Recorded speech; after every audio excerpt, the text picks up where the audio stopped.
Já construiu a imagem de alguém e colocou essa pessoa no lugar mais alto e admirável da tua vida e de repente essa pessoa te tratou como um bombom de 5? Pois é, essa história já aconteceu na vida de muita gente. Mas aí é que tá. Antes desse tombo de milhões, será que essa pessoa não deu sinais? Será que aquele amor descontrolado, aquelas declarações de amor nos primeiros 15 dias, não foi um exagero? A gente paga o preço da nossa própria carência. No episódio de hoje, nós vamos conversar como identificar as red flags e também como recuperar o controle da nossa vida depois que o outro decidiu rasgar o roteiro tão bonito que a gente escreveu. Para essa conversa, nós trouxemos aqui a psicóloga, psicanalista e terapeuta de casal, Carla Delia. Seja muito bem-vinda, Carla. E também a cantora Jennifer Borrer. Sejam muito bem-vindas, meninas. Eu estou muito feliz com a presença de vocês. Muito obrigada. Gente, eu vou começar fazendo uma pergunta mais pessoal, mais individual, assim. Não sei se já aconteceu com vocês, mas vocês acham que é possível a pessoa morrer um pouco depois de uma decepção? Sim, é possível, né? Porque quando você encontra alguém, você cria expectativas, você cria sonhos, você estrutura um plano para a tua vida futura. E aí quando você perde essa pessoa, é como se tudo que você tivesse construído fosse por terra, né? E aí você perde pouco de você, parte de você, mas você pode reconstruir, sim, né? A tua autoestima vai te ajudar nesse processo. É verdade. Falando por uma experiência própria, né? No meu último relacionamento, eu passei por uma situação muito difícil, onde eu era agredida. E, inclusive, esse caso repercutiu no Brasil todo. E quase fui uma vítima, né, de feminicídio. Então, no começo, né, como você disse na introdução do programa, são flores, são aquela coisa, aquele love bomb, né? Que é pra gente se apegar, né? Que é pra gente se apegar nessas coisas boas, né?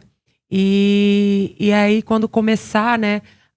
No meu caso, quando começaram as red flags, quando começaram as agressões, né? As violências psicológicas, e aí, posteriormente, as físicas, a gente, no meu caso, eu estava já muito dependente, emocionalmente, né? Então, assim, o que ele trouxe pra mim é porque, assim, eu sempre tive sonho de casar. Desde pequenininha, fui criada na igreja, filha de pastor, resumindo, né? Acho que não era nem pra falar sobre isso, mas trazer a minha experiência pessoal, né?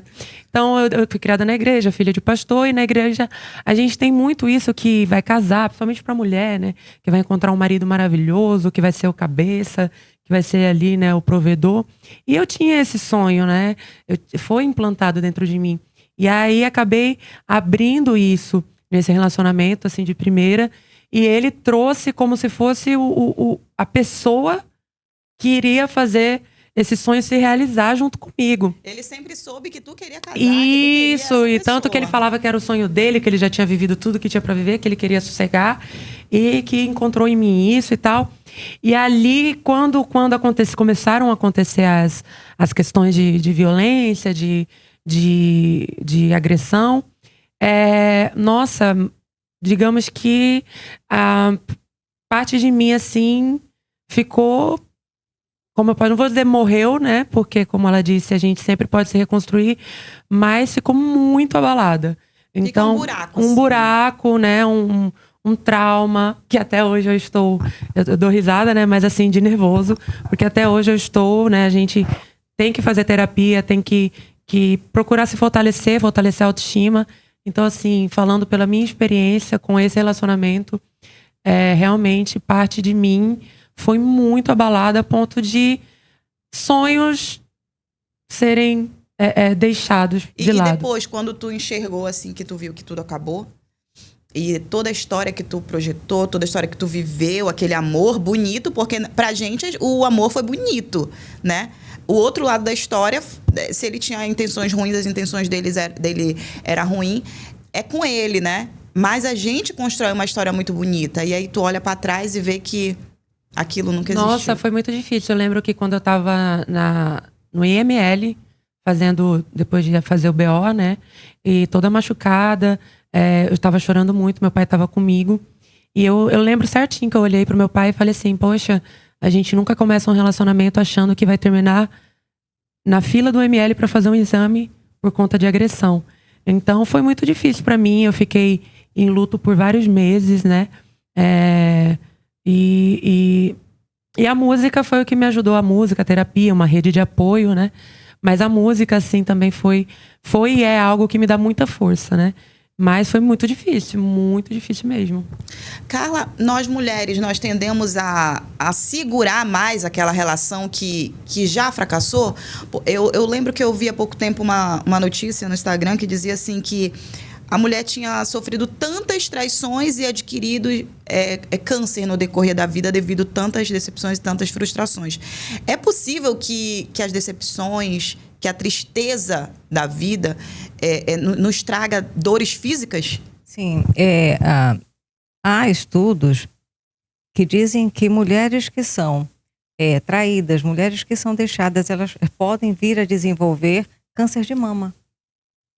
Né? Então, nós somos, imagine, que quando nós estamos felizes, todas as nossas células estão felizes. Quando a gente está triste, todas as nossas células estão tristes. E quando a gente está com dor, todas as nossas células sentem dor. E esse processo pode desencadear, sim, através de psicossomáticas, podem desencadear problemas e doenças fisiológicas, doenças físicas. Né? Por quê? Porque você adoece. Tua mente está doente. Tua mente não está emanando energias positivas. E esse adoecimento, sim, físico pode vir, sim. Doenças como câncer, doenças pulmonares, doenças como as gastrites da vida, as alergias dermatológicas. É verdade. Tudo são de cunho emocional. Né? E a dor que você sofre numa separação como você sofreu, né? A dor que você sofreu, a agressão que você passou, eu diria que é como uma tatuagem, fica a cicatriz. Você pode até remover aquela tatuagem, mas vai ficar lá no fundo uma cicatriz. Não tem como mais. Você só precisa aprender a lidar com isso. E aí eu sempre digo como alerta, é importante que as mulheres atentem para os sinais. Por quê? Ah, não, mas ele só ficou agressivo comigo porque ele bebia. Só quando ele bebia que ele ficava agressivo. Não. Não. Ele sempre dá sinais. O homem agressivo, ele sempre dá sinais. Né? Eu digo, o amor é libertador. Quando a pessoa que está contigo, seja homem ou mulher, e ela começa a te afastar do teu meio, ela começa a te tirar dos teus amigos, ela começa a te tirar do teu meio familiar, ela começa a te isolar. Gente, isso daí pode correr. Tá, isso não é legal. Ela tá tirando você do teu universo. Ela não está fazendo parte do teu universo. Ela está te tirando do teu universo, do teu mundo. Ela está te isolando. E isso não é um comportamento saudável. E é cultural nós mulheres segurarmos mais a corda? Porque a mulher, ela acaba sendo muito crédula na relação. Ela sempre diz, não, ele vai melhorar. Eu vou conseguir, eu vou mudar para que a relação dê certo. É minha, foi eu que isso, fiz, nós tendemos a nos culpar. Entendeu? Como eu falo, as vítimas de violência sexual, elas acham que foram elas as culpadas. Não, a minha roupa estava muito decotada, não, eu passei, estava tarde, eu passei num horário inapropriado, não, eu dei mole. Sempre a gente se sente culpada. E, na verdade, não é isso. Nós somos vítimas. E a gente precisa se despertar para isso. A gente precisa acordar para isso. Tu demorou a largar a corda, Jennifer? Perceber assim que não quero mais isso. Eu não... Eu demorei. Demorei sim. Eu lembro que os 6 primeiros meses foram maravilhosos, assim, né? E aí começou começou com ciúmes, né? Muitos ciúmes. Até porque sempre fui uma pessoa pública, né? Sempre fui cantora, então sempre trabalhei muito com as minhas redes sociais. E ele tinha muitos ciúmes. mas ele trazia esses ciúmes como uma forma de... eu te amo. De cuidado, sabe? E aí começaram os ciúmes, aí foi aumentando, né, intensificando. Aí eu lembro que o primeiro sinal de violento dele foi ele dar um murro no painel do meu carro e me ofender, né, com palavras de baixo calão. E aí eu lembro que dessa primeira vez eu tenho problema de intestino nervoso, né? Eu lembro que eu fiquei muito doente com o meu intestino. A gente terminou, eu terminei com ele porque eu me assustei muito, né? E aí, toda vez que eu tentava me afastar, que eu tentava terminar, ele dava um jeito de se aproximar, seja usando um amigo nosso, né? Seja usando a própria família dele, para mandar mensagem, né? Então, assim, ele sempre tentava mostrar que estava arrependido. E a gente fazia parte da mesma igreja, né? Do mesmo lugar ali de fé e tal. Então, às vezes eu ia pro culto e ele tava lá chorando. Então, toda uma manipulação mesmo, sabe? Então, por isso que eu digo que eu demorei pra, como você disse, largar a corda, né? Deixar ir. E na verdade, não é nem deixar ir, é eu ir mesmo, né? Sair disso. E aí, demorei, sim. E eu tive esse insight mesmo, falar assim, eu preciso pedir ajuda, porque eu tinha vergonha, né, quando ele começou a me agredir fisicamente. Eu tinha vergonha de falar pro meu pai, eu tinha vergonha eu tinha vergonha, como ela disse, a gente acha que a gente é o grande problema. A gente é a culpada, né? Você se sente culpada, você sente vergonha, você sofre sozinha. Exato. Aí é que tá o grande problema. E as pessoas, o próprio agressor ou abusador, ele te ameaça, né? Não vai contar pra ninguém, não fala pra ninguém. Não quero que você fale da nossa vida, dos nossos problemas. Eu não gosto disso. Eu sou uma pessoa reservada, eu não gosto disso. Aí você percebe que você já não contou tudo e todo mundo pensa que a tua relação é um verdadeiro mar de rosas, que no dia que tu chegar e tu falar, eu passo por isso, ninguém vai acreditar. Todo mundo vai dizer, nossa, mas ele é uma pessoa tão maravilhosa, ele é uma pessoa tão legal. E aí ninguém vai acreditar em ti. E geralmente uma mulher que se posiciona, que fala, ela é tida como a chata, a respondona, a autoritária, que isso, que aquilo, mas porque ela impôs limite. Só que às vezes, mesmo a gente sendo essa mulher, às vezes a gente passa por essas situações. Ninguém está imune, nenhuma mulher está imune. Eu sou psicóloga também, né? E antes, eu sou formada desde 2021. E o meu relacionamento com essa pessoa começou em 2022. E eu antes trabalhava no governo, na pauta da mulher. Então, eu lidava com situações pela qual eu passei. Então, como você disse, ninguém está imune, né? E muita gente, depois do que aconteceu, me julgou demais, né? Porque, assim, como o caso viralizou, muita gente me abraçou, eu fui muito acolhida pela população, pela cidade, né? Pelos órgãos, né? Fui muito apoiada. Mas, ao mesmo tempo que tinha um grande apoio, tinha aquelas pessoas que julgavam muito e sempre falavam isso. Por que ela não saiu logo? Por que ela não...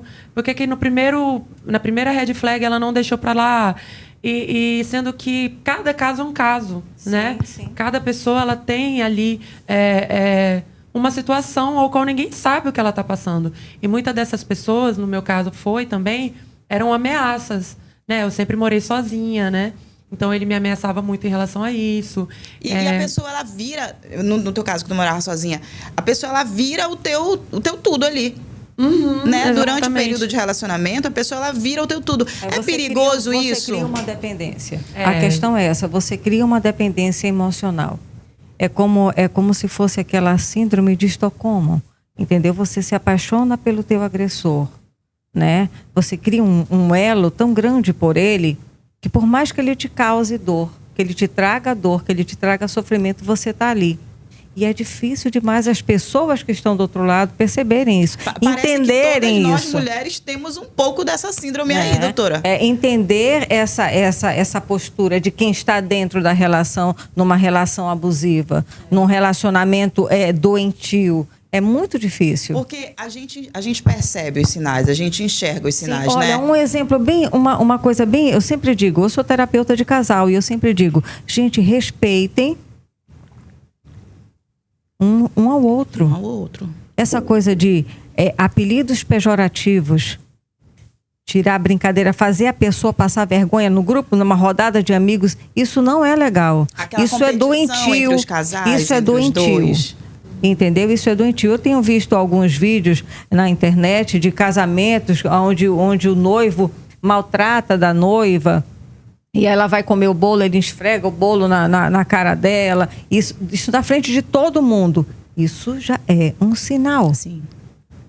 Isso já é um sinal. Você precisa respeitar. O meu limite termina quando começa o seu.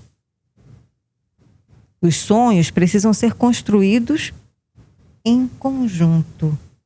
Não é o casal que precisa construir o sonho.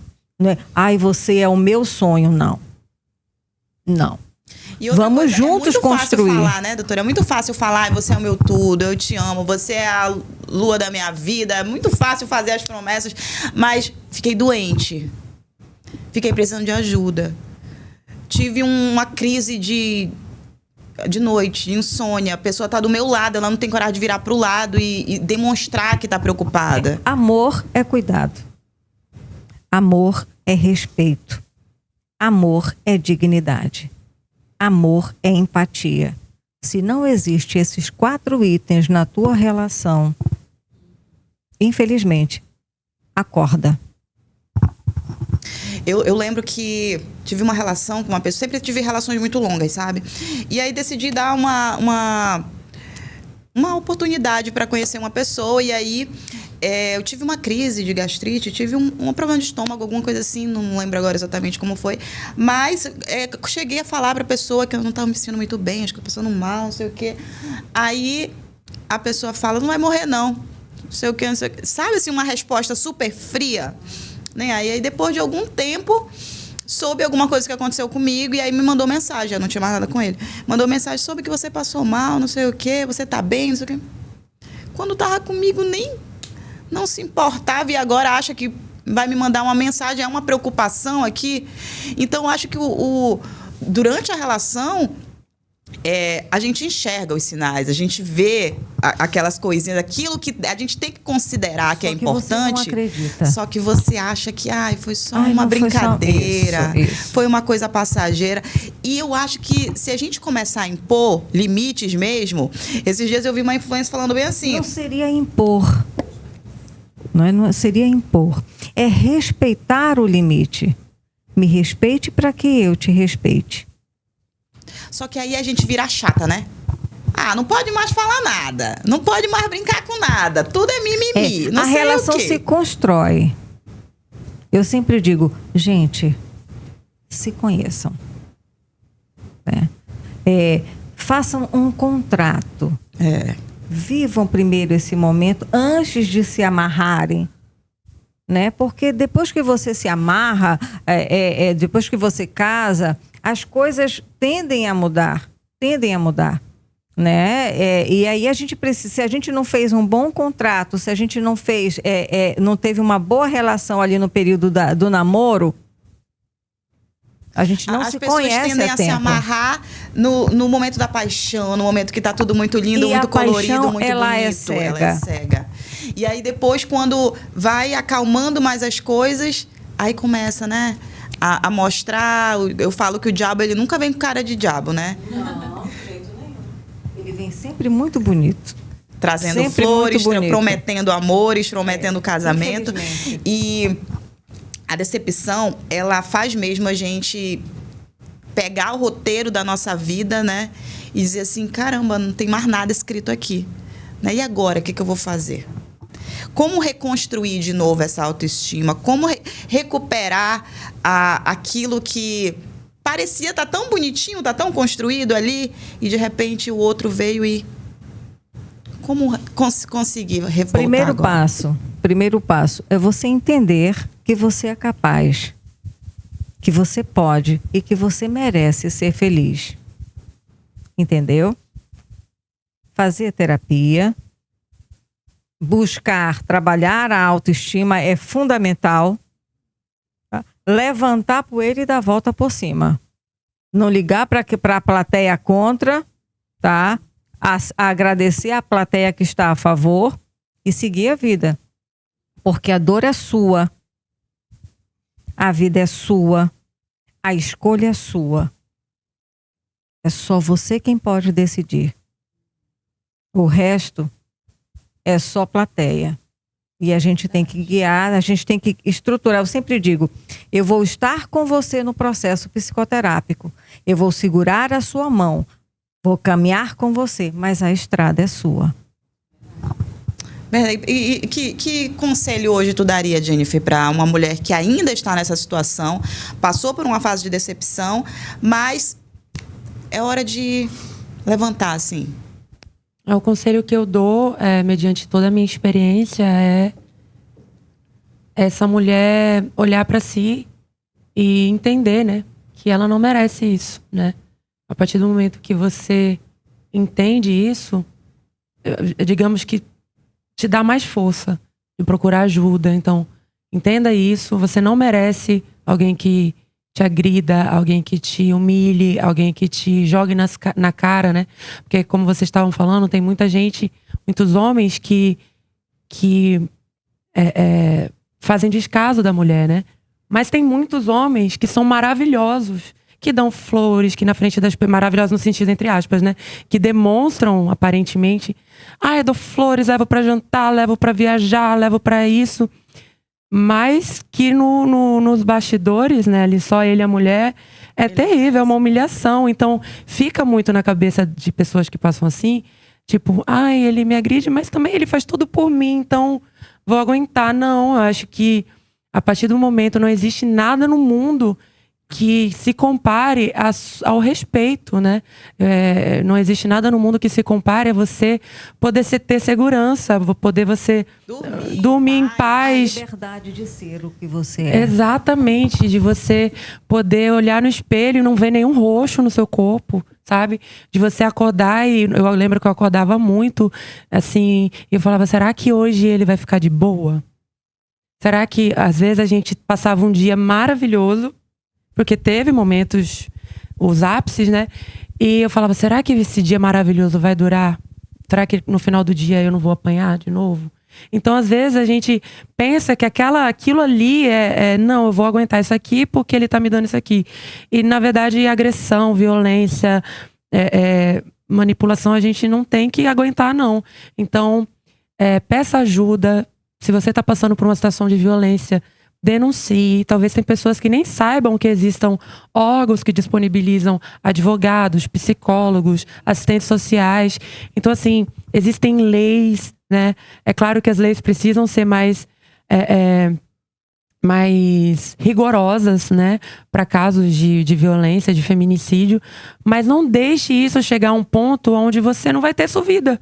Porque se você não tiver tua vida, e eu digo mesmo no sentido de morrer, né? Além de todas essas... Porque a gente vai morrendo aos poucos até chegar ao ato mesmo de Deus o livre, né? Que foi o que aconteceu comigo. Eu fui morrendo aos poucos. Eu sempre fui uma mulher que ria muito, que brincava, que gostava de fazer amizade, de conversar. E eu fui morrendo aos poucos até que chegou um dia que ele tentou realmente. Você vai se anulando. Exato. Anulando. Até o momento em que você... deixa de ser você. Exatamente. Para ser o que ele quer que você seja. Isso. E a gente vai perdendo o brilho, vai perdendo a vida. Eu lembro que eu no início de uma relação, uma cartomante me abordou e falou bem assim, você está entrando numa relação agora. Eu vou lhe falar uma coisa. Se você não largar essa pessoa agora, você vai ser muito infeliz. Essa pessoa é como um vampiro na sua vida. Ela vai sugar toda a sua alegria, toda a sua energia. Você pode até insistir, mas você vai ser muito infeliz. Eu juro que eu tentei me afastar dessa relação.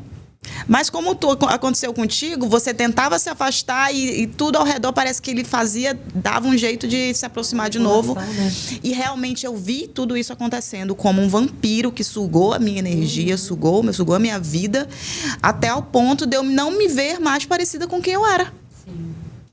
E esses perfis, eles são tão carismáticos. Eles conquistam a tua mãe, o teu pai, tua família, teus irmãos. Todo mundo adora. Todo mundo adora. Todo mundo adora. Mas entre quatro paredes, ele se transforma num monstro. E aí, quando você fala, é difícil as pessoas chegar e dizer, não acredito nisso. Eu não acredito nisso que você está falando. O fulano faz isso. É verdade. Eu lembro que teve situações onde nós estávamos indo, sei lá, para algum lugar, algum evento que tava amigos dele e tal. E ele me humilhava. E quando você é humilhado, não tem como você ser humilhado e ficar... E eu chegava no lugar com a minha energia lá embaixo, com a cara fechada, porque foi terrível. E tensa. Não, também, e aí, o que acontecia? E quando chegava na frente das pessoas, ele era super amável. Amor, você quer alguma coisa? E eu lá com aquela cara triste, abatida. E aí, exato. Vamos embora daqui. E aí as pessoas, elas me olhavam ali com aquela cara fechada, e ele todo feliz... E falavam, meu Deus, ele é tão legal, e ela com essa cara aí, né, entendeu? E tudo isso foi uma forma de manipulação para quando aconteceu o ato, né, de que eu denunciei e tal, as pessoas que eram amigos dele falavam e falam até hoje que era difícil. Mas ninguém sabe as humilhações que eu passava para eu chegar lá no local com aquela cara, entendeu? É sempre a mulher que é difícil, né? Exatamente. Eu faço palestras na secretaria, eu sou funcionária da Secretaria de Saúde, e eu faço palestras sobre assédio moral e sexual.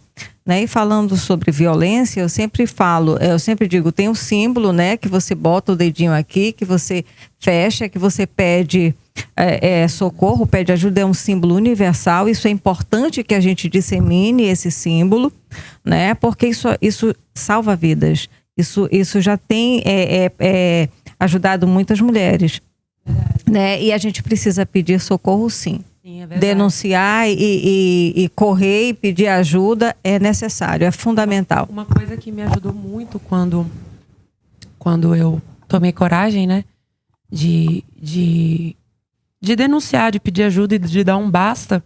Primeiro que ele tentou me matar, né? Então, ali foi, gente, se eu não tomar uma atitude agora, não tem como mais eu passar por isso e ficar quieta, né?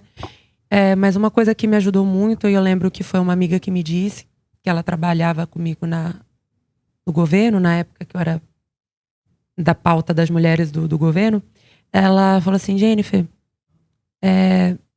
antes dele entrar na tua vida, você tinha a sua vida. Você sempre teve a sua autonomia, você se formou, você é cantora, você é uma pessoa, você tem a sua vida. Então não fique pensando como vai ser a minha vida a partir de agora sem ele.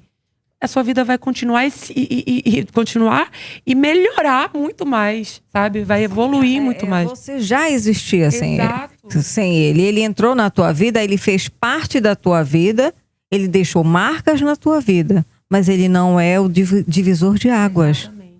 Não acaba ali, né? Não acaba naquele trauma. Não acaba naquela... É verdade. Que você se permita. Entendeu? É isso que nós precisamos entender, que houve aquela decepção, houve aquele doeu, foi muito ruim, foi um capítulo muito difícil. Eu preciso sofrer isso daqui que eu vivi, sim, mas eu preciso retomar a vida, o protagonismo da minha vida e dizer, eu preciso ser feliz de novo, porque ele vai ser feliz, ele vai fazer outras pessoas, outras infelizes, e eu não quero esse lugar. Porque né? Esse homem, ele vai ser sempre assim. Sim. E quando acabou que o caso repercutiu muito, outras mulheres que se relacionaram com ele me procuraram para dizer que ele era assim com elas, entendeu? Então, assim... não tem como diferente. Tem que ser diferente, exatamente. Então, como a gente falou muito aqui hoje, a gente se culpa, a gente acha que a gente é errada e tal... Mas quando a gente procura ajuda e a gente tem essa rede de apoio, é muito, pra mim, assim, uma das coisas mais importantes é realmente ter uma rede de apoio. Foi quanto tempo o relacionamento? Foram ao todo de namoro foi 1 ano e 5 meses, mas de ficar, né, e tal, antes de ter algo sério, ao todo uns 2 anos, assim. Uhum. Entendeu? E aí, ter essa rede de apoio é muito importante. Ter pessoas que lembrem quem você é, porque você tá vindo ali de palavras tão pesadas contra você, né? De palavras tão pesadas, de ameaças, de injúria, de agressões. Então, ter essas pessoas que lembrem, né, quem você é e o que você pode alcançar sem ter esse peso na sua vida, para mim foi muito importante, é muito importante, sabe? E gente, eu acredito muito na energia, eu acredito muito, né, nessa questão de conexão mesmo. Quando a gente se livra de um peso desse, a nossa vida flui né? de uma maneira Sim, tão com grande certeza. que é surreal, sabe? Você se liberta daquilo que te puxava, daquelas correntes invisíveis que te puxavam para baixo. Algum espírito obsessor, né? Exato. Seria uma ótima analogia. Entendeu? É como isso mesmo. Eles são espíritos obsessores. E eles têm um perfil, eles identificam nas mulheres, nas suas possíveis vítimas, fragilidades. Eu também acho, gente, que Eles têm essa habilidade. Sim, exatamente. Gente, deu nosso horário. Meu Deus, sim. Foi uma conversa muito agradável, muito muito agradável boa. e muito importante. É muito importante, apesar do tema ser um pouco pesado, mas é um tema muito necessário. Eu acredito que todas nós já passamos por algo parecido, ou existem mulheres que nesse momento estão passando por isso. Por isso a importância desse tema e também o objetivo desse podcast. Quero agradecer a presença de vocês, dizer que eu estou muito feliz com a presença de vocês aqui. Obrigada. Convidar vocês para a gente fazer uma parte 2. Sim, com certeza. Olha, eu venho. Com certeza. Bora? Pode ser até que a gente cante. Vamos, Trazer olha, até cantar uma música pra gente, que nós temos duas cantoras aqui, olha só. Que honra, viu? Que honra te conhecer. Muito bom, muito obrigada mesmo. E é isso, precisando, a gente está aqui ressignificar isso, né? Porque eu passei ajudando outras mulheres, outras pessoas. Obrigada. Eu sempre digo, mulheres, levantem a cabeça, lutem. Vocês podem, vocês merecem ser felizes. É isso. Verdade. Eu quero agradecer você que assistiu o podcast de hoje. O nosso programa já está disponível. Então segue a gente na Teleli, na Foco On TV. Eu aguardo vocês. Até mais.